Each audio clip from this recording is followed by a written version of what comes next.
ರಾಜ್ಯದ ಎಲ್ಲ ಕನ್ನಡಿಗರಿಗೂ ಮತ್ತು ಕನ್ನಡೇತರರು ಯಾರು ವಾಸ ಮಾಡ್ತಾರೆ ಅವರೆಲ್ಲರಿಗೂ ಕೂಡ ರಾಜ್ಯೋತ್ಸವದ ಶುಭಾಶಯಗಳು.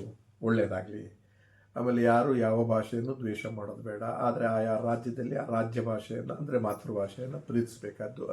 ಅದು ಬದುಕಿನ ಭಾಷೆ, ಕೇವಲ ಭಾಷೆಯಲ್ಲ, ಬದುಕಿನ ಭಾಷೆ. ನಮ್ಮ ಬದುಕಿನ ಜೊತೆಯಲ್ಲಿ ಬಂದಿರತಕ್ಕಂಥ ಭಾಷೆ ಆಗಿರೋದ್ರಿಂದ ರಾಜ್ಯೋತ್ಸವದ ಅಂಗವಾಗಿ ಸಂತೋಷಕ್ಕೋಸ್ಕರ ಕಾರ್ಯಕ್ರಮ ಮಾಡಬೇಕು ಅಂತಲೂ ಉತ್ಸವ ಮಾಡೋದು ಬೇಡಿ. ನಿತ್ಯೋತ್ಸವ ಆಗಬೇಕದು. ರಾಜ್ಯೋತ್ಸವಕ್ಕೆ ನಿಂತೋಗೋದು ಬೇಡ, ನವಂಬರೋತ್ಸವ ಆಗೋದು ಬೇಡ.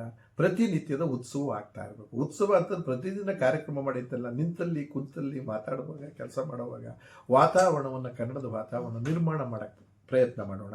ಆಮೇಲೆ ಯಾರು ಬಂದಿರ್ತಾರೋ ಹೊಲಸೆ ಅವ್ರನ್ನ ಪ್ರೀತಿಸೋಣ, ಅವರಿಗೆ ಕನ್ನಡವನ್ನು ಕಲಿಸೋಣ. ಯಾವ ಬೇರೆ ಭಾಷಿಕರಿದ್ದಾರೆ ಅವರಿಗೆ ಅವರ ಮಾತೃಭಾಷೆಯನ್ನು ಕಾಪಾಡೋಣ, ನಮ್ಮ ಭಾಷೆಯನ್ನು ಕಲಿಸೋಣ, ಬೆಳೆಸೋಣ.